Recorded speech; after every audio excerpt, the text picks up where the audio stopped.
I look at Ole Miss this year and I feel the same way about them that I feel about Auburn. They scarred me last year, and so their record prediction is going to reflect that scarring because the roster is far too talented to perform as it did a year ago, and so trust has to be re-earned for Lane Kiffin and company. Steven Willis of Locked On Ole Miss is here to discuss. Look, I'm sure to Rebels fans this isn't going to sound very nice. I was almost higher, but I actually landed on 7-5 for Ole Miss this year. Their win total, according to our friends at FanDuel, is 8.5. You make all the faces that you want, Steven. Lost a lot to the NFL draft. The portal class is good. I'm not forgetting about all of that. I don't know what Austin Simmons is at quarterback. I knew what Jackson Dart was going to be at quarterback. That's one of the reasons I liked Ole Miss last year. I was tempted to dislike them more, just to scorn them for what they did to me last year when they should have been a playoff team and what they did to Ole Miss fans, quite frankly. But boy, the schedule works out in a lot of ways. I would definitely pick 8-4 before I pick 6-6, but on as a matter of principle, I have landed on them at 7-5 for one reason in particular. So how does that record land to you? That is way low. Give me the over on that all day. I'm 10-2. That's where I'm sitting at the moment. 10-2. Ole Miss fans should all be very happy about this team. This is the reason, okay? Everybody says Ole Miss is going to take a step back, but they automatically take a step back. It's like they have to go down from 9-3. That was a 12-0 roster. The NFL draft shown that. Everything. They screwed up last year. So if they take a step back, they can take a step back talent-wise and still have a 10-2 roster. You mean a 10-2 season? Well, a 10-2 roster, a roster that's capable of Oh, that. I see. So, are you looking at this team and saying the ceiling on it is 10-2? Because I look at the schedule and the easy losses to pick out are the road games at Georgia and Oklahoma, and I don't think Oklahoma is a given loss necessarily.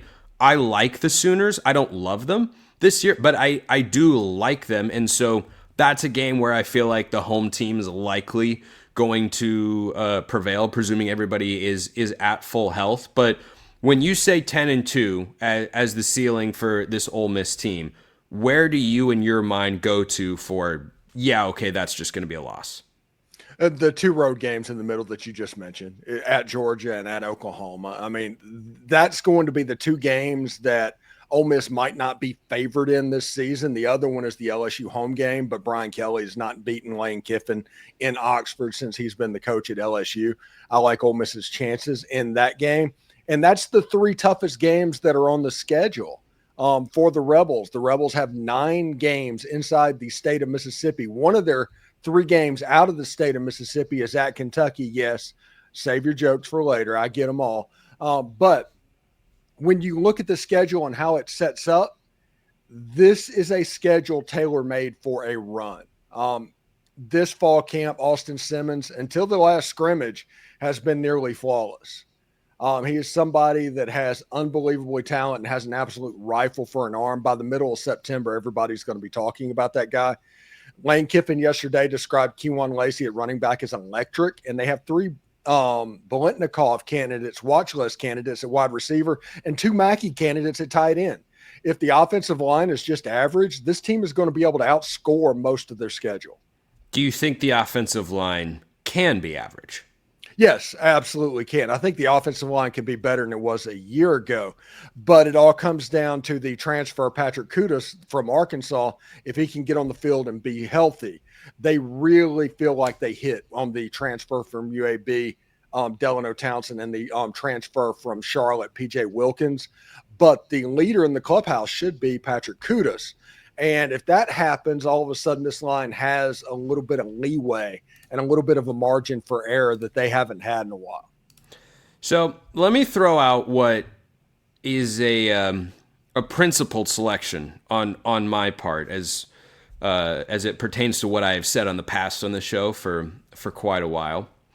The Egg Bowl is in Starkville this year, Steven.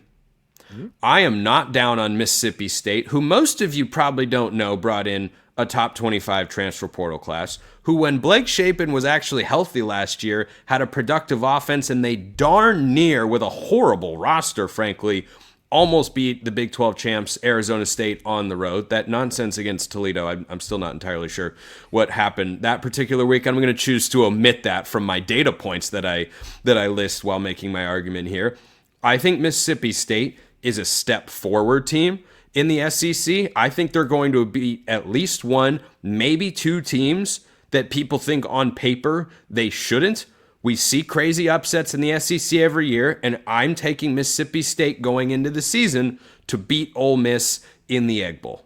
I will tell you why you're wrong on that one. 4 out of the last 5 games between Ole Miss and Mississippi State played in Starkville. Ole Miss has won. The one that they didn't win was the piss and the miss that allowed Lane Kiffin to end up in Oxford. So I'm not necessarily worried about a road atmosphere in Starkville. If the season goes like I think it's going to go, they will be off in a deer stand somewhere by then anyway. But they play at Georgia, Texas, Tennessee. I think Tennessee is the game. If you're talking about the upset game, I think Tennessee is that game. Yep, I do have that one. I have Mississippi State winning that one too. Maybe it's just covering my bases, saying, I'll pick this one and this one, knowing they'll get there eventually. Because I just think that the numbers they put up, and Blake Shapen's not a great quarterback by any stretch of the imagination. But is he incompetent? No. And he looked a whole heck of a lot better when he had Jeff Lebby as his head coach. I think they've brought in some more talent. I was impressed. The game that impressed me the most last year at Mississippi State was the game at Georgia. They put up, what was it, 27, 30 some odd, however many points it was. And you just looked up and you went, wait a minute. Mississippi State's terrible. They lost to Toledo. Why are they scoring that many points at Athens? And that was an indicator to me, like, I think Lebby could be good. I don't know I don't know that he lights the world on fire just yet. I think he could be good. Although the rumor in the state of Mississippi is Mississippi State is going all in on baseball NIL, which at the detriment of football, that could change some things moving forward. But I think they're going to be better than they were a year ago. But last year they were a 2-10 team and they got housed by Toledo. This year, if they get beaten by the Mid-American Conference equivalent that they play on their schedule again like that, it's going to be a rough season, and Jeff Lebby might not survive it. If he does exactly what he did last year, he might not survive it. But no, I do not see Ole Miss losing that game.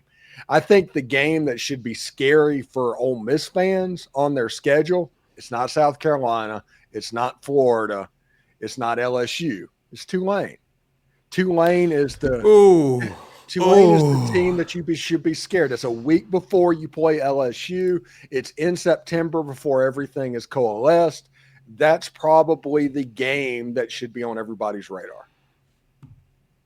I tell you what, I love that you brought. I didn't know where you were going with that one. I give Lane Kiffin made me readjust what perhaps the ceiling could be for him at Ole Miss last year. I've never moved on the floor. He's never going to be bad at Ole Miss. I would never predict Lane Kiffin, barring injuries, to bottom out and go 4-8, and then Ole Miss says, "All right, we're done with this guy now. Let's go on to the next head coach." I would never do that. Tulane game's interesting. John Summerall is one of the hottest head coaching names out there, who's likely to be a Power 4 head coach. Maybe by 2026, depending on what job comes open. Certainly by 2027, he'll be coaching at the Power 4 rank somewhere. Maybe even in the SEC. Who knows? He's got a roster that is one of the best in the American. They have one of the best Group 5 playoff odds in the country, as they should. They lose Darian Mensah at quarterback, but they bring in Jake Retzloff from BYU, who just led the Cougars to a magical 11-2 season last year, mostly on willpower and determination. That is a very... Okay, really quick. 1 to 10, your upset concern meter for Ole Miss at home against Tulane. 3, honestly. They're generally better. Retzloff coming in is kind of like a Jeremiah Masoli situation at Ole Miss, where you come in the fall. It's kind of a crash course to kind of learn the offense. You play the game in September. If you played Tulane in November, different story. But in September, they're not going to quite be 100%. And Mekhi Hughes going to Oregon I think that's going to hurt Tulane more so because he's a really good running back, and he covered up a little bit that they had going wrong in the past. Now, they're still going to be good. They still have a lot of talent. They just don't have that high-end talent that scared Kansas State a year ago.